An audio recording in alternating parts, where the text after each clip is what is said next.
And we're back here. Main event.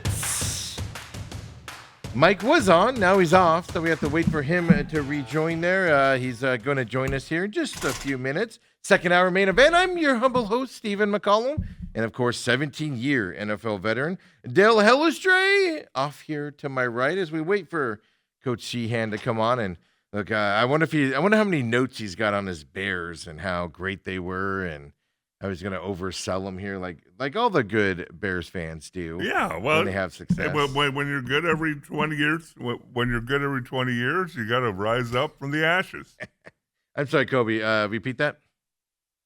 Oh, well, here he is. You know what? We're going to skip the intro because we didn't update it, and it does it no service here. No. To only only have, you got to change how many state championships he's won. And all I'll say is, Mike, you need to quit winning so much because you're giving me extra work. Yes.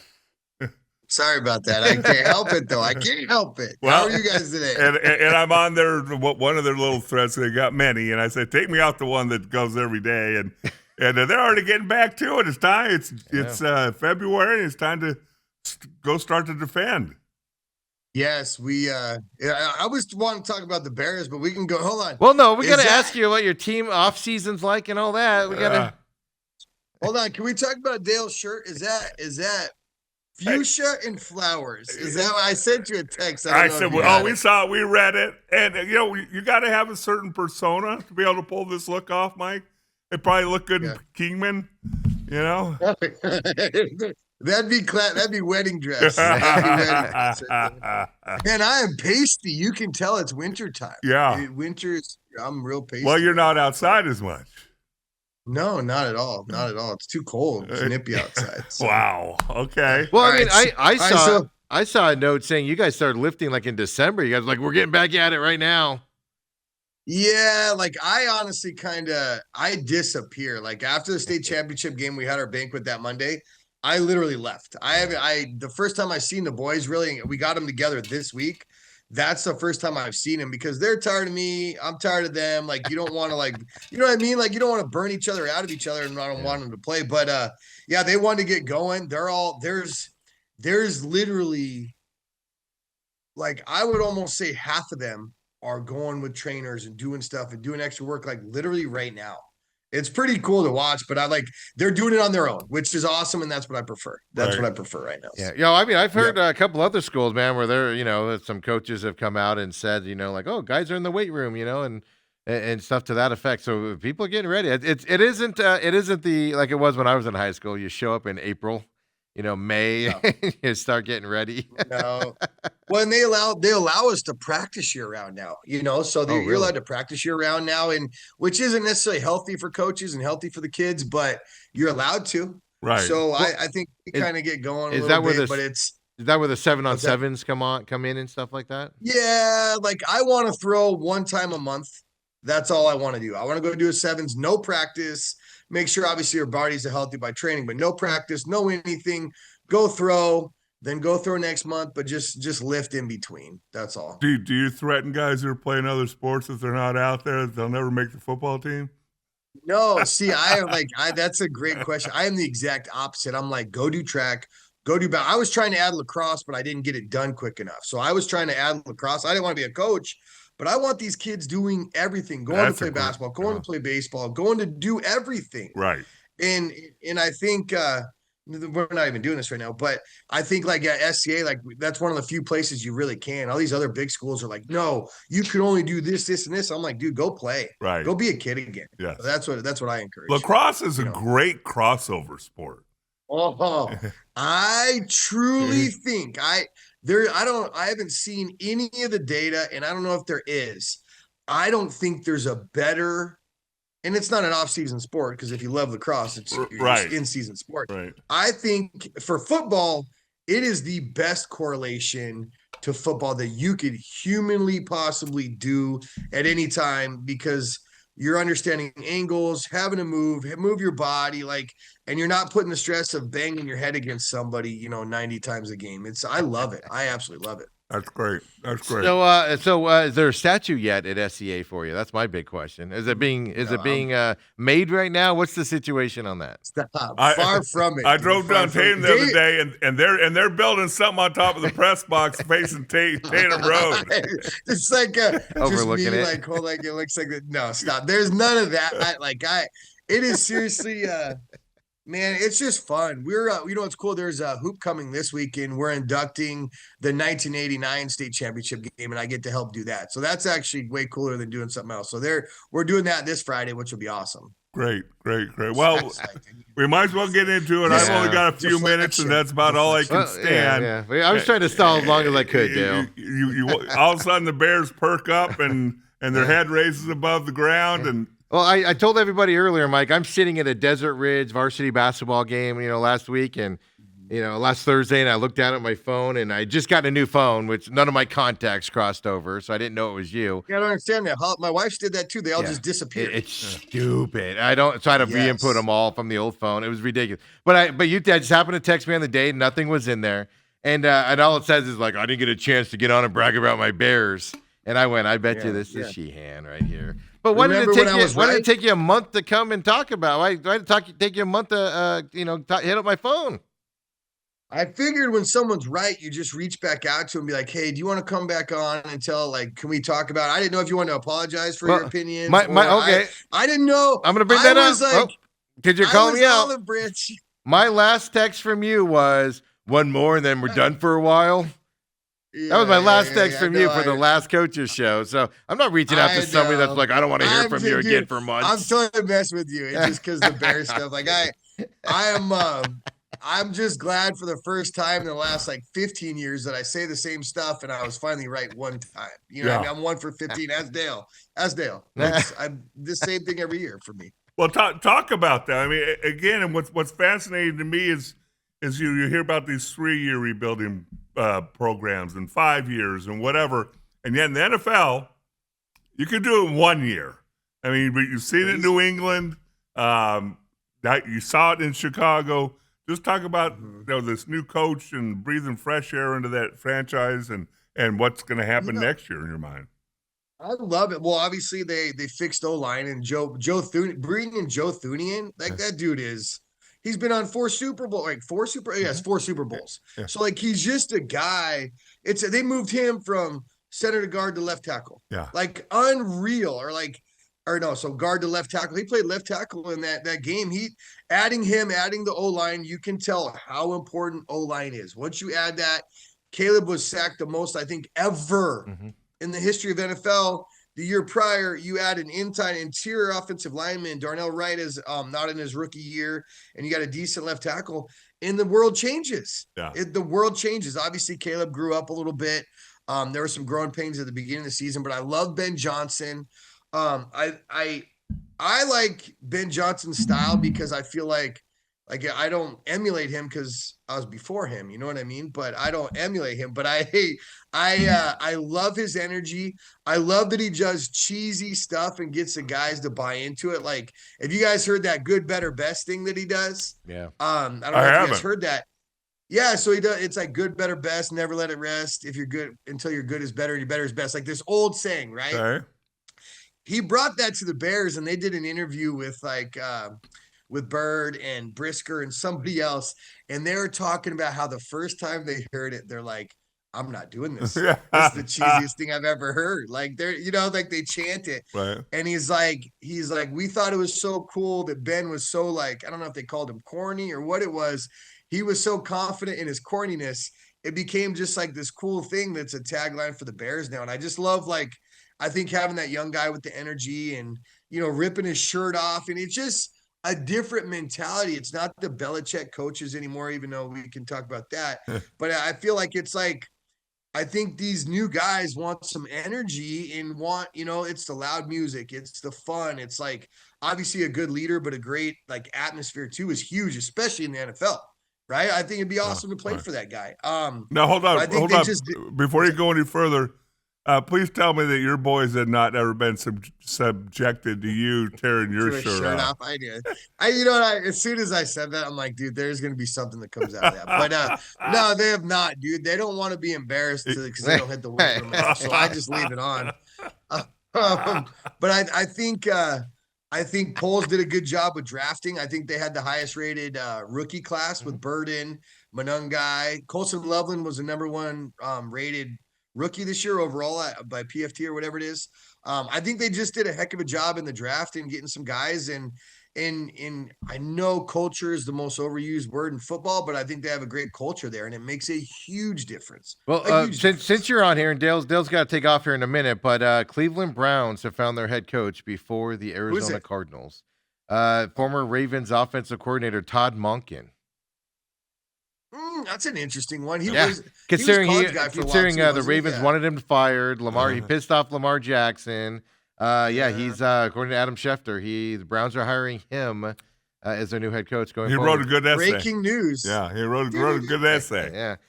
It's just there's two things about that. One, that's a guy that was they were trying to fire him, and he was going to go to New York with Harbaugh. One, but then two, oh my God, the Browns found a head coach before the Cardinals. But I honestly, I saw something like it's kind of sad. Like, you want to coach in the NFL, but like, do you want to go to where, like, it's almost like, remember when they used to say quarterbacks and wide receivers go to die in Chicago? Yeah. Like, do you go to die in Arizona now? And I'm not trying to be mean. Like, is that where you go to die? Well, I've been saying all season, if you're a head coach and you're, especially like if you're Mike LaFleur or Robert Saleh, and you're looking at it, you're going, man, I know how hard this division is. I'm not going to go to the worst team in this division. I know how hard it was to win, and we're the best team in this division. Mike, it's fascinating because the Arizona Cardinals accomplished a feat that I don't know if it's ever been done before. They finished 9 games behind the third place team in the West. Are you serious? 9 games, like not 9 the champs, games? the third team. That? Yeah, it's crazy. So, Mike has the same reaction I have. but to answer your question, I think if you're a young and up-and-coming guy and they're going to offer you 5 years and $25 million, first of all, you're a little arrogant and cocky anyway, thinking, hey, I can do anything. And also, you're going to have that money no matter what. And I think both Cardinals coordinators and head coach have already gotten jobs. Penzington Lions and I forget where Gannon I think it's in Dallas. Is he in? He interviewed in Dallas. I don't remember where he went. Coaches, right? Maybe not head coaches, but I feel like the Packers. Cardinals are a hard organization to even get people to play there. Right. Like, what free agents are like, let me go play? I mean, Arizona sounds so good, but does it? You know? Then they just had Mike LaFleur in here. I know you went through a grueling hiring process over there at SCA, right? But the 2 days they had Mike LaFleur in here. Nobody saw him around town. Normally you can get video of him, and now he's out of town supposedly. No offer's been out there. No head coach signing. It just looks more and more. And to your point, I mean, just looking at it from a fan base. If they called me right now, I'd be like, "No, it's all right. I'll pass on the $5 million." I'd be like, I don't want to ruin my good thing going. Like, what are we doing right now? Like, it just sounds crazy to like not want a head coach job in the NFL. Yeah. Hey, does that seem weird? I know it's not the truth. It's not real. Well, there's got to be something with it because the Browns were having problems finding people, and they found someone that wanted that job. When SCA was wooing you, Mike, how many nights they put you up at in a hotel and take you to dinner? Or was it a couple night process, courtship, or? Honestly, it was like a 6-month process. I kept holding out for more money. And no money came. And I still took it. So, here's an original offer. Actually, the offer went down. Probably right. They were like, you know what? We now can no longer afford that. We got to go down a little bit on you. Yeah, what is this guy doing? Like, what? No, I don't even know what to say. I do got some cool things. Oh, I don't want to say it yet. We got some cool things going on. You know how I do one thing every offseason. We got a new football field one season. We got a scoreboard next season. And we're doing something else cool again this season. Oh, come on, break the news. No, it's not that big a deal, but it's like actually for a small school, I will. We didn't write the check yet, but we're adding a second helmet. And for a small school, Ooh. that's actually a big freaking deal. Is so it a we're gonna black get helmet? No, Yeah. we're gonna do a chrome red, like a chrome red, like almost like that Indiana had during their I was just gonna say it. That burgundy, like Yeah. with the two white stripes, and we're gonna reverse our white helmet out with the reds. We're gonna wear those with the black jerseys and the whites. Sometimes it's gonna look so clean. We got new white jerseys ordered yesterday. Like, I don't know, it's so fun. Now, I don't get paid. did the I don't players get like I love this. did the players have any input into the design of this stuff, or is it just you No, old guys? absolutely not. That's why we look good at all times. You know what I mean? So, you got here's new my helmets thought. last year with the new manufacturer, right? Yeah, so I kind of create it, and sometimes I like it, but the more Dale, it's great to see you. Yeah, my no, man. he's I like, miss you, I'm dude. out of here. I I'm get tired of out hearing here this so- garbage. But He's like small we- school my butt. Dale's got to know. go golf. Yeah. I don't even know what I was gonna say. I have no clue what I was saying. Oh no, he asked me about like if I get any input. Yeah. I actually have a rule, Steve, where I'm like, the more input I give them, the more headache it gives me. So I literally try to just do things cleanly, and if they don't like it, then who it's makes just the what Coach decision said. then? What's that? Who I makes do. the decision? I do. I design it all and Oh. send it all because it's like All right. if I let the kids do it. Oh, yeah. My first year there, I try to help. I let them come in and help make a T-shirt, and it took a month and a half just to get them all to agree. And I'm like, Yeah. I'm never doing No. this again. You Ever you in do my you do a life. couple of them and you say pick between these two. What do you think? Yes. Yeah. Yes. That's kind of what I do because I'm like, dude, I'm not dealing with a bunch of kids that worry about their drip all the time. You know what I mean? Yeah. Well, that's the problem. Is one kid's like, I don't like that because I wouldn't wear that, and Yes. another kid's like, oh, put more of the roses on there. But Yes, and I'll take obviously your offense if colors they are don't- red, so you're not copying Indiana. But when you said that, my first thought was, oh, Indiana wins the championship, and now you're going that route. That wasn't, but I actually here's what I thought. I did let the kids vote.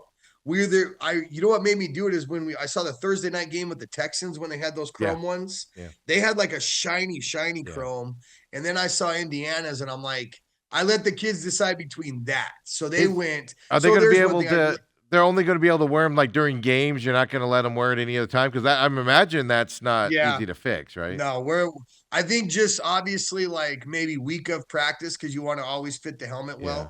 right? So you'll go week of practice and then that's it because you don't want to bang them too much because that chrome Yeah. will flake a little bit more. And I'm adding it's probably a little bit more expense, but you know what I mean? It'll be cool for them too. Hey, it's only a check. I mean, it's SCA. Just write that check. Send it. You would be surprised. It's not. It's everything we do is by the skin of our teeth and ask for forgiveness later sometimes. So Most programs are that way. So keeping the black uniforms, obviously the white uniforms. White with white helmets, black with the red helmets. Then yeah, well, I might do white with the red. I think that would. that's what look I was good, just too. going to say. Change up that a little bit. Yes. Right. I mean, I don't want to. So I don't want to like, tell I'm- you, but I think that would change it up a little bit more than the black side. I Although agree. seeing the Cardinals, with they don't have red helmets, but their black helmets with all black looks pretty sweet. So I does don't look know. pretty I'm just trying to compare that to the all white. I'm trying to envision it in my head, but as long as the kids look snappy, that's all they care about, right? That's all they care about is their drip. As long as they can, whatever they care about, what they look like. As long as they play good, I'll try to help them look good. Robert says, "Here's hoping Coach does not get a sponsorship at Sephora, so the SCA Eagles don't look like the Bears." No, stop, dude, stop. Listen, Robert, I was gonna put some fake fingernail polish on today just for fun, just for Robert because he said something, but I didn't have the time. I was doing. You I was weren't literally sitting gonna put, around like, last night and you just go, hey wife, let's do some of my fingernails here real quick. No, I was gonna do a little like dry erase marker so I can take it off because I'm not a fan of it either. But you know what? If it's working, I'm not complaining, dude. I'm not complaining at all. Well, I brought up really quick. Robert also says the Browns' job ain't that bad. They do have a Pro Bowl quarterback. Dude, that is the most ridiculous thing I've ever seen. Like, how many people had to say no until they got to Shedeur? Like, Everybody. what are we Well, doing? it's not no, it's just everybody got injured. And then Drake May obviously made the Super Bowl, so then he was out. Yeah, you're right. And that's what I say. Like, people are giving Shedeur a lot of hate. It's not Shedeur's problem. If it's not Shedeur, it's another quarterback like Shedeur that would be making it. Yeah. Because all it Burrow's is out is with flag injury football. and all that, and then Drake May making it. Yeah. So it's going to get extra hate because it's Shedeur, but It's going to be a bottom tier quarterback, whoever it would have been, because I agree. And everybody else is honestly, out. no one even, it's not even the same. It's all that matter. The Pro Bowl used to be cool, but now it's like literally all pro is all that See, I matters. haven't Like, watched that's a really Pro Bowl game. I used to go to Hawaii, around this time frame and stuff like that, and Yeah. the Pro Bowl would be there, and I never even paid attention to it when I was like, I could have just gone to the game, like, hey, let's just go check out the game, and it just never's done anything to me. It's just flag football, no interest. And I don't remember the last time I even watched one, but it gets ratings. That's why it's still around. It's going to dominate the weekend, and then on top of it, it's Dale had informed. It's like Tuesday night next week. It's not even on a Sunday anymore. See, because they know people don't care. Yeah. They know but people it's still going to garner. It's still going to garner a huge number. Watch, which is crazy. There's only been 2 cool moments in Pro Bowl history: when Jeff Saturday snapped the ball to Peyton Manning when they were on 6 teams on separate teams, and then when Sean Taylor absolutely killed the punter. Like, that's the only 2 cool plays in the Pro Bowl history. Like, I swear, that's it. That's it.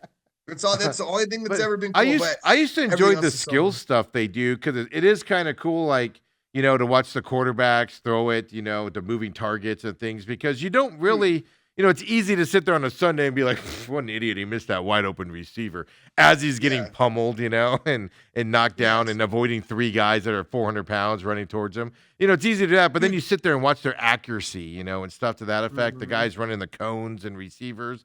That stuff's cool to watch. At least it used to be, but they don't even do that stuff anymore. So your skills challenge, I still watch. Sometimes they'll pop those on the NFL Network, and it'll be like Marino, the old ESPN and Peyton, ones. Yeah. And dude, I would watch that stuff all day long, and I thought that was cool. And they used to have actually had the video game, I think, on Super Nintendo, where it was NFL's like skills challenge, and literally that's all you did. Yeah, I think there was a legit game.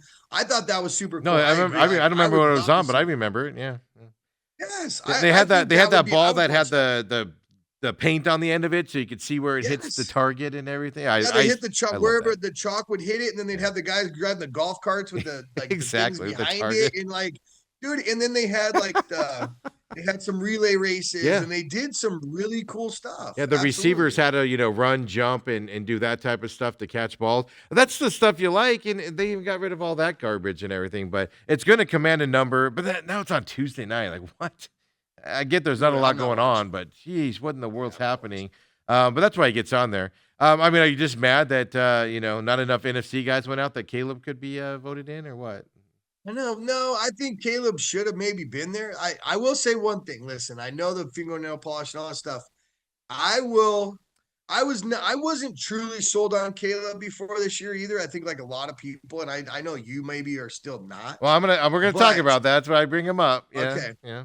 I will say this. Tom Brady did a best 5 throws in the NFL this year. He did a best 5 throws real. 4 of the best 5 throws were Caleb Williams.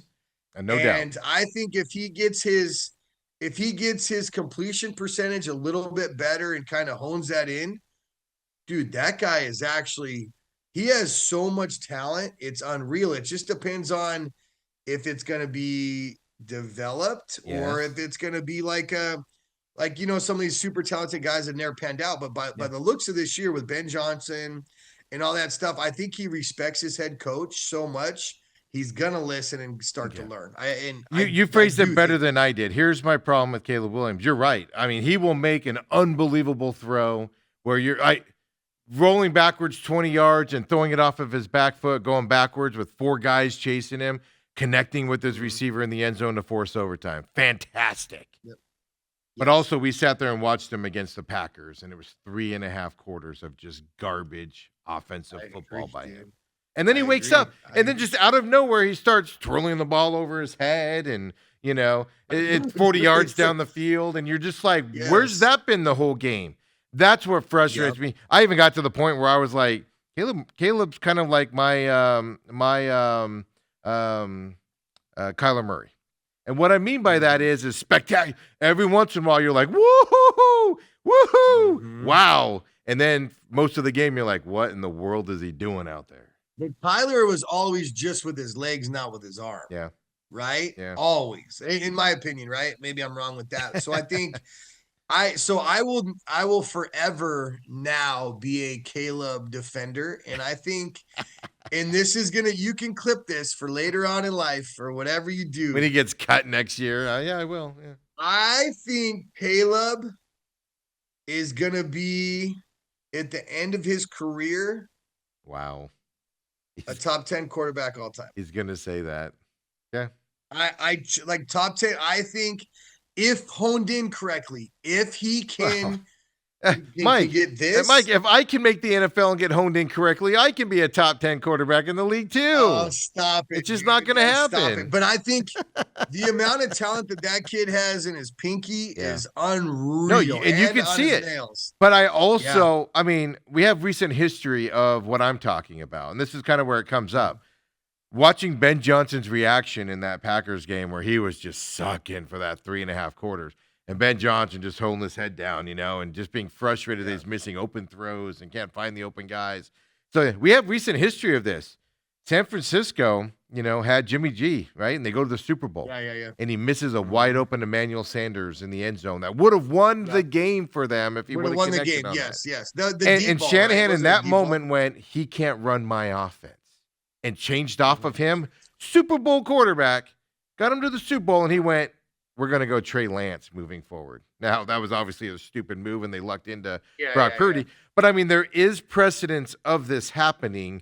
I'm not saying that they're going to get rid of Caleb this year, but if he comes out, it's not you can win a lot of games with the head coach, but at the same time, a head coach can go, you can't run my offense, but I know who can. What's more important, winning or a couple errant passes? No, a couple errant passes are different. Keep in mind, Shanahan got to the Super Bowl and determined that guy can't run my offense and connect to the open receiver. Jimmy Garoppolo is not Caleb Williams. Oh. You never saw Tom Brady gushing over Jimmy Garoppolo. You never saw because Tom Brady wasn't in the booth then. No, I think people truly take what their feelings are about Caleb from college. I don't care and about what that. Their personal. But I'm saying there's a lot of people do take their personal feelings about him. Well, I mean, look at wrap that up. Kyler Murray's a perfect example. He's the most hated on guy on the planet because of his college and then his first number 1 draft pick, and then he should be playing for the A's. That kid should go play for the A's right now. A lot of people are like that. It's just like I said. I'm not saying it's going to happen. I'm just saying there's a chance that it could come to that point. Now, like I said, it's not going to happen this offseason because there is nobody probably that they can get to move into that. But another year or two, let's face the reality of this. The Bears win 11 games the next 3 years, but they can't go any farther because of the way the offense operates under him. That's where you move away from somebody. How do you feel about Josh Allen right now? It was time for somebody to change there, and I believed it was time for McDermott to go. So but now that they hired Joe Brady, I think Josh Allen's in the same boat. Josh Allen is going to have to make a career decision coming up here. And it's going to take a couple years because he's going to give Joe Brady a chance because he handpicked him. He's awesome. So you're saying it's his decision, not the organization. In that situation, yeah. Well, the organization hired Joe Brady. Josh Allen was sitting in on the interviews. It was going to be Dable or Josh Brady for that job because Josh Allen wants them. But this coach fails. That makes sense. Josh Allen can now sit back and be like, all right, I want to go win, so I need to possibly look and see how I can get out of here or whatever. They won't get rid of Josh Allen from that side because Brady fails. Joe Brady fails, then they'll get another head coach in there, type of a deal. Yeah. The difference is when a young, up-and-coming coach, like Joe Brady's not going to go, Josh Allen's not my quarterback. Correct. Whereas, and I don't think Ben Johnson's ever going to say Caleb's not mine. I honestly think, people thought that too. I mean, people thought that too in San Francisco. I love your show. Hold on. I love your show. I love you. I hope that this is stick because that take is crazy. I'm about to call you Stephen A. Smith right now because Caleb is way better than that. There's precedence for this, though, is my point. Nobody thought they were getting rid of Jimmy G after the Super Bowl run. And that after that game, he was like, we're going with Trey Lance next year. What? I think Jimmy G, I think the comparison is Jimmy G was the next quarterback, next slice of bread when he went to San Francisco. Then he started dating all the porn From- stars and not paying attention. I know he got like, see Caleb. We don't hear about his love life and all that stuff. There was more with Jimmy G though. Like it came out later where he wasn't paying attention in meetings and stuff to that effect. And that's what I'm saying. You don't hear that stuff right now, but you saw that with other USC quarterbacks out there, right? With the Jets. The guy that beat up that old man and got stabbed. That guy, I forgot his name. But he butt fumble. He went to the Jets. Remember, and they got Hard Knocks there, and the coaches are working with him in the room, and he's over there, fumbling through his backpack for 20 minutes, and the coaches are trying to get him to pay attention. Like, you don't know. Yeah. We don't know if Caleb's on that side. I'm just saying there's a lot there. I'm not saying it's going to happen. I'm saying there's a possibility of it happening out there with Ben Johnson. Is all I'm going to just put it out there. I know you love the guy. It's a higher possibility of these top 10 ever. That possibility is stupid. That's the dumbest take I've ever heard. No, that's a crazy take, but it's a loving the Bears. Here's the thing though. If you think about it, all the all-time great quarterbacks are retiring right now. So there is a good chance Caleb could be a top 10, at least playing in the league right now, which would then kind of look at it from that perspective. Because a lot of those older guys that are in that position now are leaving the game. Was Brett Favre pretty good? Is Brett Favre top 10 ever to you? No, I'm not. Brett Favre he was all right.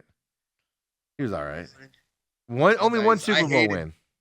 He was so good. I kind of like my problem with Brett Favre was my problem with Brett Favre, and as a coach, you should understand this. Same thing, phenomenal, but dear God, I sat in a Vikings-Packers playoff game. Was it a playoff game or end of the season game? I don't remember. And Brett Favre threw like this pass, just threw it up in the air, is in trouble, and just like, whoo, and right to the Vikings defender. And it's just like, why would you throw? However long in the league, multiple years in the league, has a Super Bowl under his belt, MVPs.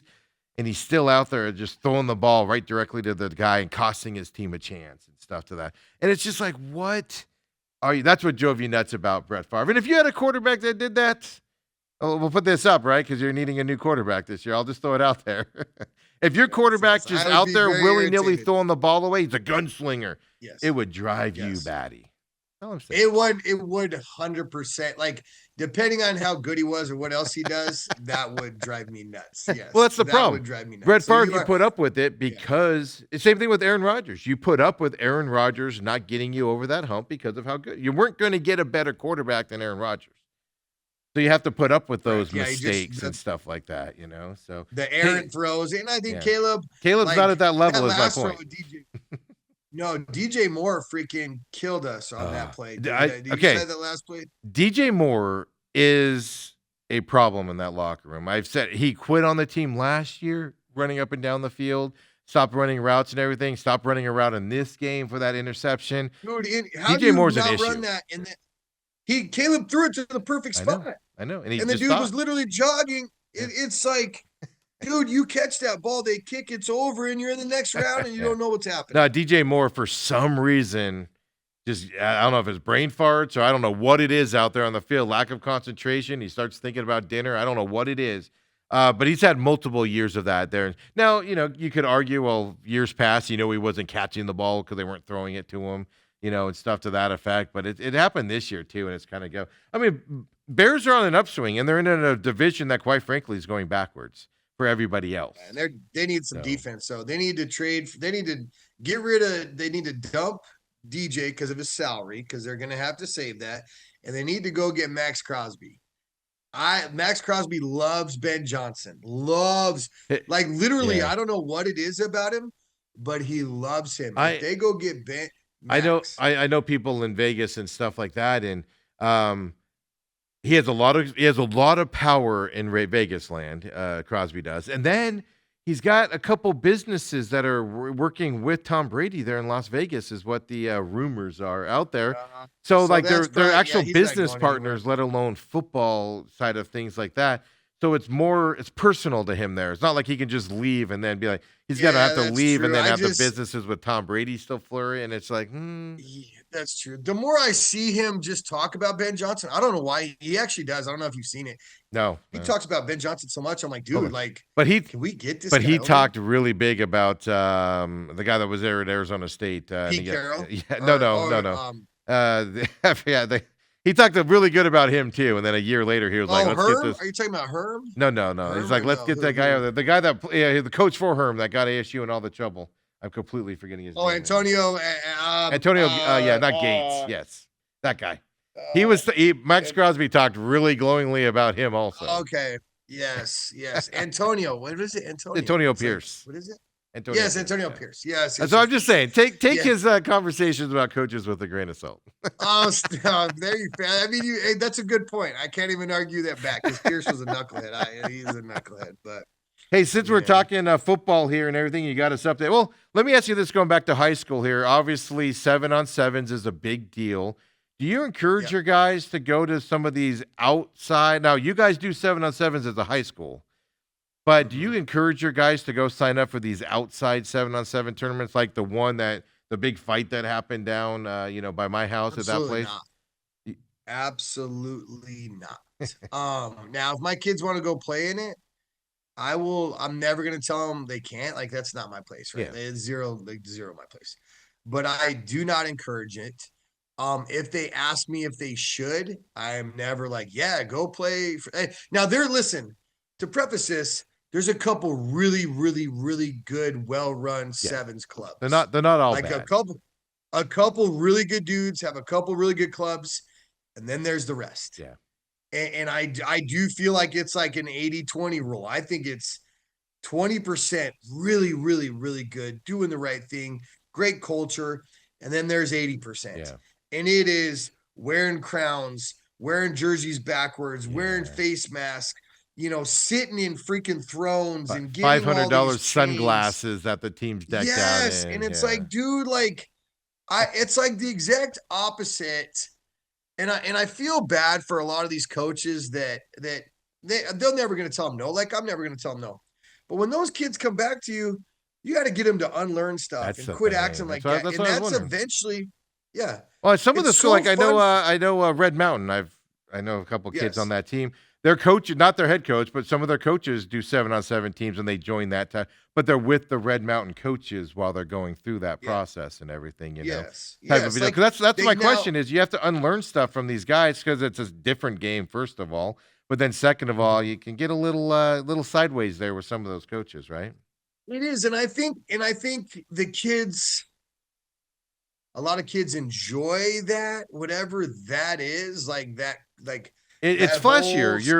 You're able to show your personality more in that type of a game as opposed to your helmets. It's the biggest me thing. It's not even their personalities. It's like who they think everybody wants to see them be. Kids are dancing out there. And I mean, God bless them. I'm not bashing it if you want to do it. But kids are dancing. Like I said, they're showing off their sunglasses and their gloves and all that stuff. So it's definitely a me thing. And I just wonder how that affects the programs when they come back, so.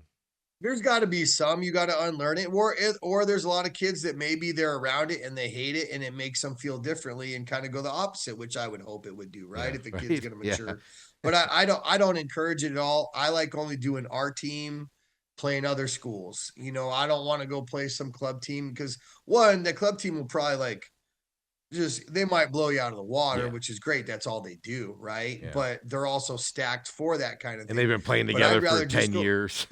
Yes. I'd rather go play with our school against another school, be able to teach, compete, obviously still compete and try to win. That's what you're doing, but we're not going to act like knuckleheads, and it's going to be a lot more like practice centered and with some competition is how I feel about it. Other football, because I got you on here. I got a coach on here, right, that looks at it from coach's perspective. We had over a quarter of NFL coaches needed to be replaced this year, right, head coaches. But we right now have 18 new offensive coordinators, or there will be 18 new offensive coordinators here in the NFL this year. That's more than half the league will have new offensive coordinators going to this league. That's actually crazy. Isn't that nuts? As a head coach, I'm assuming Ty is coming back with you next year, but Yeah, but I absolutely. mean, how does that'll affect a lot of things if you're obviously whether somebody gets promoted or you got to let them go and move on from them as an offensive coordinator. I mean, that changes the way you're coaching going to the next year, right?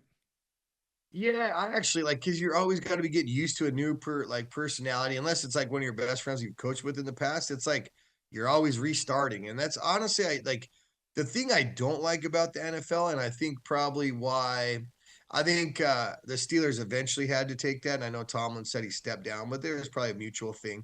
I think you need some kind of consistency to stay good for a long period of time, and the NFL is like a show me now. Mhm.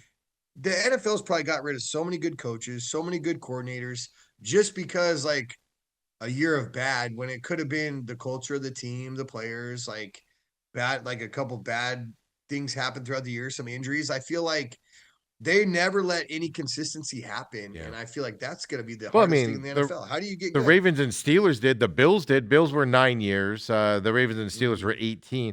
But there also is a point where you become stale, right?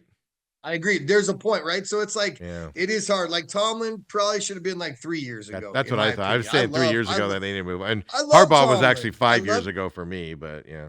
Yeah, I agree, right? Like sometimes it's gonna run its course. Like I was telling Holly this not too long ago, my wife, I was like, there's gonna be a point where SCA is great and it's rolling right now. There's gonna be a point one day where they'll be like, dude, we got to get rid of Sheehan. And it's gonna happen. And no Yeah. matter what, Yeah. it's gonna happen Yeah. sooner or later. There's gonna be a point where it runs its course. And I know that, and I wish organizations knew that. And I wish individuals would kind of have those conversations earlier in their career, like certain time, but it's hard because Well, you you go get back and you make complacent. more I mean, money. But yeah, Tomlin and Harbaugh. They were set. They just knew what they do. Their coaching staff was with them for a long time, or they were guys that yep. they've known for a long time. So it's just easy to show up, and everything just works. Like I'm really interested in Harbaugh going to the Giants because he's set in his ways for 18 years, and had success there, especially early on in his career.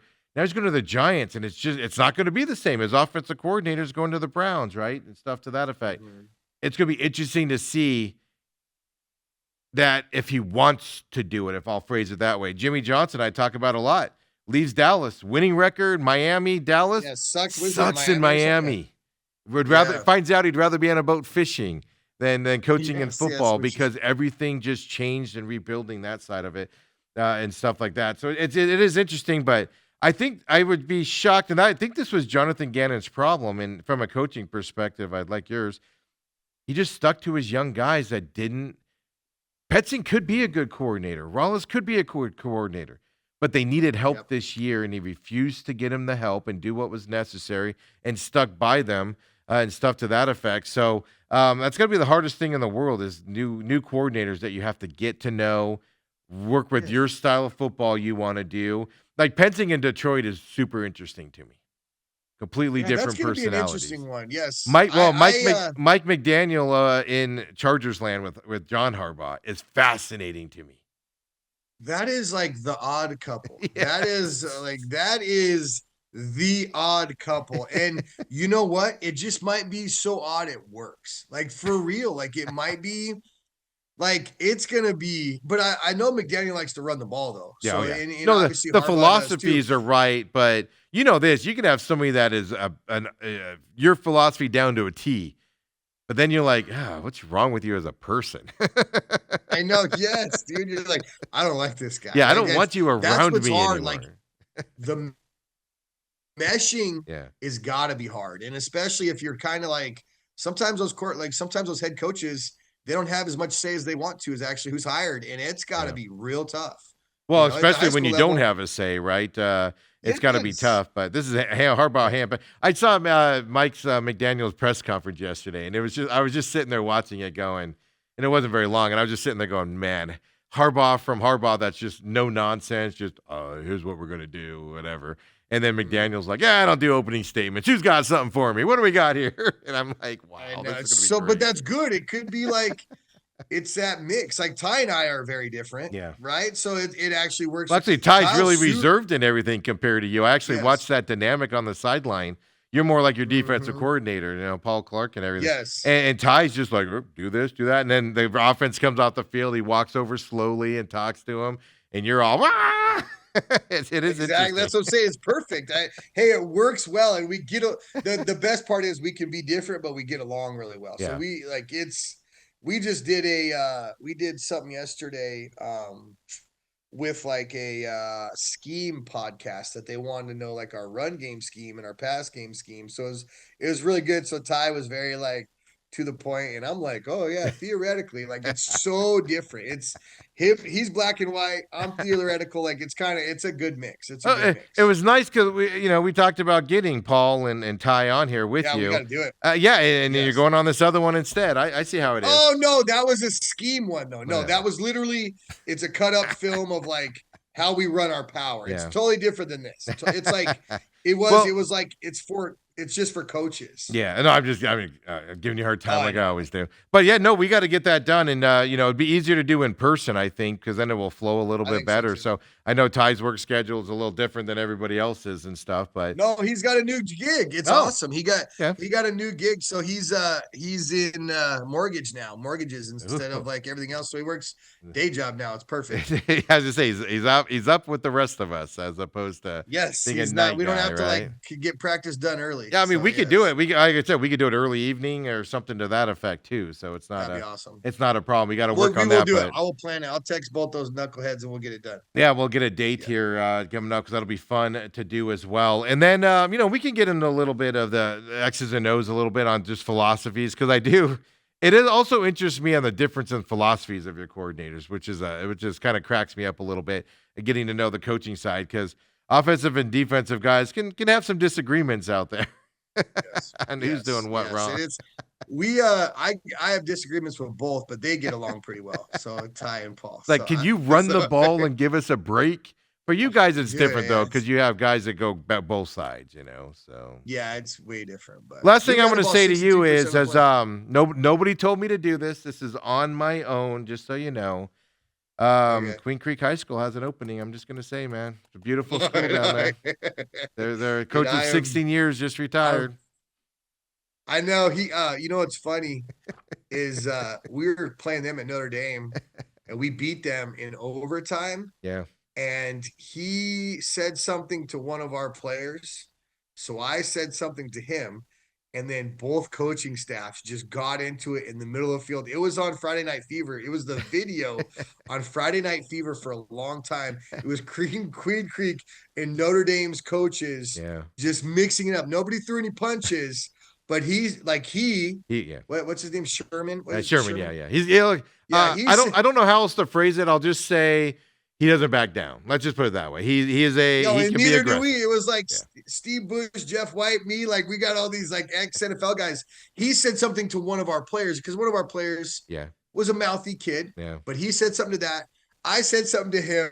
One of his coaches said something to me, and dude, it just got there was no punches, Yeah. but it yeah. got super tension, and we had just won. So obviously, I think he's a great coach. That guy did an amazing job. Fantastic forever, but coach. Yeah. that's my one interaction with him was we were going. Well, he's not back there and anymore, forth. so you don't have to worry about it. Yeah, Well, I exactly. got So, stories where that's one. ALA Queen Creek and Queen Creek High School last year, man.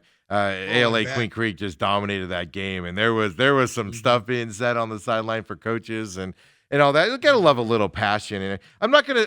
It's hard for me to explain him to people. Like I said, I don't know him. Like it's just my observations where. He ain't gonna back down from you. He's gonna say his piece. He's gonna come after you. He's gonna say something to you, and he might not be wrong in those instances, when he says it. But it's like at the same time, it's like, dude, take a deep breath, man. Take a deep breath. I know. I think I got a motto for this year, but I was going to tell you. It says, you know how I kept telling you that everybody's like nobody likes us anymore because Yeah, of I how we know. were winning. Yeah. It's nobody likes us. We don't care. That's pretty much the motto this year. T-shirts. Dude. So, T-shirts. yeah. T-shirt. Could you imagine a Scottsdale Christian where we don't care? Like that's not necessarily our style. No. But it's like No. you know what? I cared last year. I do not. It care goes anymore. We're going against for the 4. school, school philosophy, Mike. 100%. It's in my heart a little bit. I got to fight it a little bit, but you know what? we're going for 4 this Eh, year, and yeah. I do not care. I'm I ripping tell the Band-Aid you of being all the nice. time. I mean, you get thick skin when you do what I do out here, right? Because people are like, "You're Yeah, a moron." I can do yeah, what you do. Like, yeah, you could. Why don't you come and try it? yeah, And they never. yeah. I'm like, I'll have you on, and they never want to do it. But it's just Exactly. you just got to get thick skin. I always tell you that all the time. Like, who cares about the guy? They're running their mouths because you're winning. It'd be different if they were running Yes. their mouths and you were losing. Could you imagine how much more we're gonna get next year? It's just Oh, it's gonna gonna be be even more, ridiculous. dude. Like, Oh, oh, I haven't. I dude, don't. like, I don't. That stuff just pops up. I don't follow the people or whatever. I But, love it. I'm but they started actually coming after me. embracing it. I know, dude. I love it. Like, listen. I'm gonna embrace it all. It's I, here. We deserve it all because when you win, that's what happens. And I need bring to. on some more. I 'Cause need we don't to. I need care. to like So, people. I think people think I work for you or something because like I people know, are like, you just I defend know. him. I'm like, defend him. I'm just Just telling you what's happening from my perspective. yes. That's all I'm doing as a And there's media nothing to member. defend. We literally do it the right way. There's nothing even to Well, defend. no, We're literally but just it's saying, it's all the made up stuff. Like you guys declined going up to 3A last year, and I'm like, no, I didn't do that's not anything. how that happens, folks. Dude, they're stupid. I They're know. like honestly, people just want to. They don't know, and they spew some stuff, and it is. Well, But like I said, listen, it comes from Dale. Dale talks about that, man. He talks about how the Cowboys were like this well-liked team over their first couple Super Bowls, yeah, and then that '94 year, all of a sudden, it was just like he'll talk about it, where it's just like they're like everywhere you go, they're everybody freaking. hates you, and it's like you just like They're this the for a devil. year. You know what? It is what it is. We're gonna do it right. We're not gonna do it the wrong way. And if we happen to win again, then that's what's gonna What happen. It's gonna be a interesting one what I again. would But say is like in all seriousness is what I would say is I would say, well, if you're gonna catch us now. Because you did yep, lose a yep, bunch of seniors this year, right? In important positions on top of it. So if you're going to yeah, catch us, yeah. this is the year to catch us. But I'll tell you what. I told somebody the other day, why not make this our best team ever coming up now? Well, you got to have that attitude and everything. I'm more of a. That's why I wouldn't be a good head coach. But I'm more of a jokester on this stuff, where I take it No, seriously and I'm dude, competitive. But people look at me and they yeah, go, "You're not very competitive. You don't believe it." And I'm like, "Nah, you just don't see it. yeah. You don't see You it. don't see it from the Now backside." I'll say this: we got a filthy, filthy, filthy wide receiving core and skill sets coming back. Filthy, Meaning, wait, filthy. where are you recruiting these kids from? They've been here since kindergarten, but It's a everybody joke. thinks they transferred in Well, last year. I know it's yeah, I mean, I had a they're conversation. kindergarten kids. I had the conversation the other day with an East Valley school that just got a new head coach, and Yeah, and it's like, hey, you hopefully we'll have them on here soon. But when I was talking, it was like, what's your plan here to grow this? Because they're just losing out where I am. You could throw a rock and hit 6 different high schools, and dude, it's 6 miles, yeah, and so you can triple the high school amount within 6 miles, right? So like, how do you do it? And he yeah, goes, I just need to keep the kids here. That's where I need to start. Get them yep, to stop going to Red Mountain and Queen Creek agreed, and Queen Creek agreed. ALA and those types Is of that schools. Eastmark? Are you Uh, talking about oh, Eastmark? I'm talking about Desert Ridge, right there. Oh But yeah, Sky, dude, I honestly you got Skyline, Desert Ridge, Eastmark. right there. Queen Creek is literally 4 miles away Yeah, from Eastmark, right down the road. You got Crisman, which is another 4 miles down the road. and But they're then you got growing. the They're ALA getting better. Yeah, Radiance that's about to open among the other schools there. And it's just like, wow. So it's just mainly, and a lot of kids go to Red Mountain or Queen Creek ALA right now, is what it seems to be where they're mhm. transferring to. So it's just keeping your kids there is just part of the deal. So that's my question to you, right? Because you lost a lot of kids to Notre Dame Prep and those types of schools, bigger schools than SCA. Are you seeing a lot of those kids wanting to stick around now? No, well, yeah, actually, yes. What the coolest thing is, I was talking to the coaching staff the other day. I think, and I actually said it in a text literally yesterday.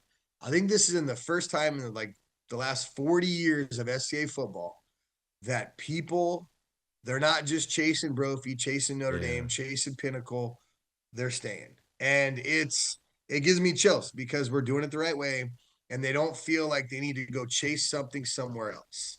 Right. So we know we're going to be up a level here pretty soon. Yeah. So I think the kids are like, dang, we're going to be up a level again. Like we're still be playing good football and we're getting better athletes, not better athletes. We have great athletes, but we're getting more athletes. Yes. Right. We're keeping them here. Like I had a football interest meeting yesterday. There was 18 kids that didn't play last year that showed up for this football meeting. 18 new Really? kids. Yeah. They were already in the Yeah. school, Enrolled playing other already. sports, and they're like, I want to be a part of this. We had 50 plus at an interest meeting, and that doesn't even include freshmen yet. That's crazy. Yeah. Yeah. No, I mean, isn't that amazing what winning does? Right? Yeah.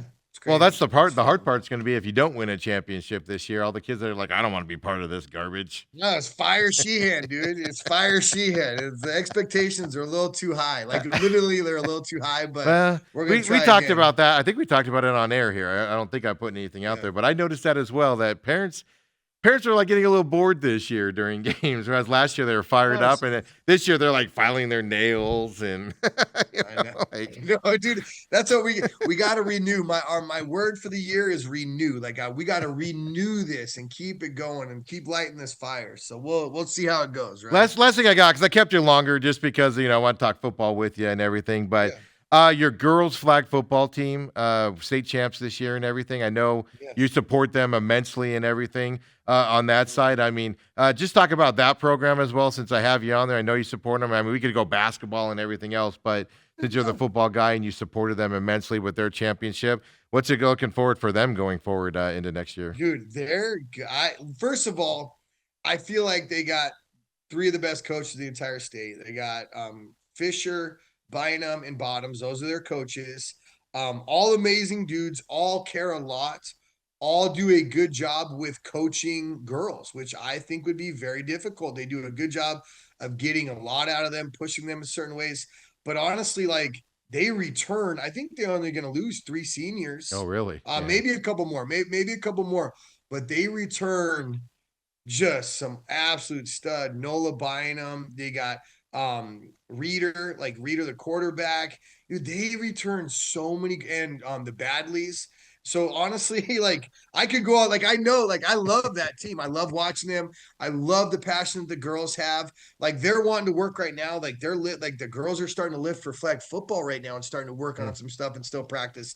And they're doing some stuff. And I mean, I love watching the girls do good. Like I told the coaches, I'm like, can we get a banner with like both of our state championships on it? I don't want it by myself. Yeah. I'm like, can we do something where it's like us together? Because I feel like it's all one program. Yeah. And I think it's awesome. Like, because I love what they're doing. I try to get our boys to support them. They support us. And I love those coaches. And I think just, dude, we won volleyball, football, and football. Yeah. And that's the big 3 kind of during that season. And this school is on the up and up right now. And everybody's staying and everything's growing. And our athletes are starting to be seen. And I just love where the girls football program's going. And they're literally just getting started. It's amazing. Yeah, absolutely. So, I mean, we got to do that. I mean, because I've been looking into girls flag football over the last several months, and like Hamilton dominates, and at the 6A level. Oh, they're and, so good though. Yeah, Basha and those schools are just like the regular schools, right? They're dominating that level. And then I'm like just down here, and I'm like, what? Girls flag football down there? What the heck? And I think SCA, especially in sevens, kind of that's why I like to play bigger schools. I think those girls can play with bigger schools. You might not have the same amount of athletes as many, but you're gonna have your first wave of girls is pretty dang good. And I think they can compete with like maybe the Hamiltons. Not compete. Hamilton's like people. I was gonna say people. Even schools equal to them struggle to compete with them. Yeah, so I think they could keep up with the 5As like the Campo Verdes and like stuff like that. I think they could, and I think they're going to play them in some tournaments. We'll be able to see because I think they're well coached and they're great athletes, smart girls. So they do it differently there. It's kind of like the flag football there for the girls. It's kind of like I see it like basketball, where they have those tournaments where they go to and play in, and then they have the regular schedule and stuff. It's way different than the, of course, tackle football on the boys' side. So, hey, good catching up to you. Quit being a stranger. I work all the time. Mike Sheahan. Well, I'm back. It's football season now. SCA football season started, so it's time to roll. Well, let me know when practices and stuff are, and at nighttime, not the morning ones. I'm not interested in getting up early. But let me know when practices are and stuff, and I'll come on by and scout the team out and check it out and all that stuff leading up to the season this year. It'll be fun. Sounds good, man. Thanks, Steve. I appreciate it. And go Bears, whatever. I do it. Let's go, Caleb. Top 10 of all time. I've got an old Bears jersey sitting in my house. I should probably give it to you or something. Get it out of my house. I'll take it all, dude. I'm that guy. So see you later, man. Have fun. For everybody else, I appreciate you joining us here on this Wednesday, of course. With Mike Sheahan. Appreciate him coming in and catching up. Wanted to talk all Bears. I had to get updated on his Scottsdale Christian Academy Eagles, 3-time champion there as well. ASU lost last night in terms of men's basketball. I wanted to get into that. They had the lead 12 minutes to go, ended up losing it. They had UCF in foul trouble. It's just, folks, we're seeing the end of the Bobby Hurley era come here pretty quickly. Of course, they face Arizona next up here this weekend. And, and it's a difficult watch now. That was a winnable game yesterday. They should have won that game. We'll get more into that tomorrow as well, leading into that U of A game this weekend. So sorry I didn't get to that, but we had to focus on the Suns at the beginning of this show and these NBA refs. I just to reiterate the top of the show here.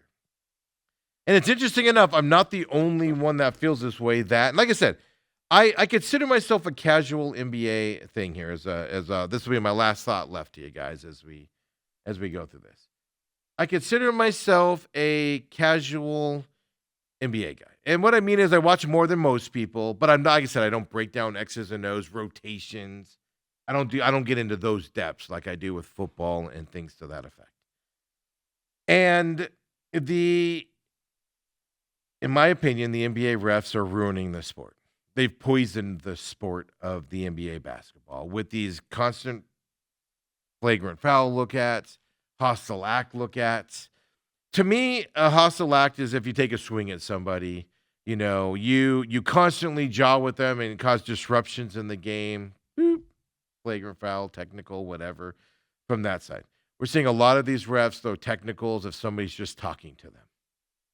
Make it a rule. Talk to the refs or don't talk to the refs. Like in soccer, one guy can talk to the ref, and that's usually the captain. Nobody else can do it. So if there's a dispute, the captain has to go up and talk to the ref as the face of the deal. You have to make rules like that. But it's to the point here that I saw this yesterday. Kellen Olson, as I said, great Suns coverage that he does. 98.7 is where he works over there and everything. But he's obviously the big basketball guy, right? And does all of that stuff. He put out a tweet also last night, also complaining about what the NBA has done to its game with these looking at these flagrant fouls and things, even with no foul on the court. They're just randomly going to the review when they don't call a foul on the court. So when you have a casual guy and me, and I understand I'm more not on the casual side than other people, and then a guy that's diehard NBA saying it. National guys are starting to say it. To a certain extent, they have to protect their jobs, as they sponsor that. And then you got the casuals not watching NBA games because of that and stuff. It's time to fix the game. So just to reiterate the beginning part of the show there, if you missed that, go back and take a look at that. McCollum on Business coming up here at 11 o'clock here today as well. Don't forget, tomorrow, we're going to do another morning McCollum on Business tomorrow. 7 a.m. tomorrow on Thursday. We got good results. You guys are liking the morning show. We're seeing the numbers be up there. We're seeing the on-demands be up as well. Don't forget, catch all of our shows, not just on the podcast form here at TME Sports Show. Like and subscribe it on your favorite podcast system, but the YouTube channel as well. Of course, ROBATTV also is where we can do that. So, but tomorrow morning show. But we're coming up at 11 o'clock here, business show as well. Thanks to Mike Sheahan for joining us. He'll had to take off early there. They moved up his tea time on him with his beautiful fuchsia shirt is what we're being told it is. Everybody have a great Wednesday night out there, everyone. We'll see you tomorrow.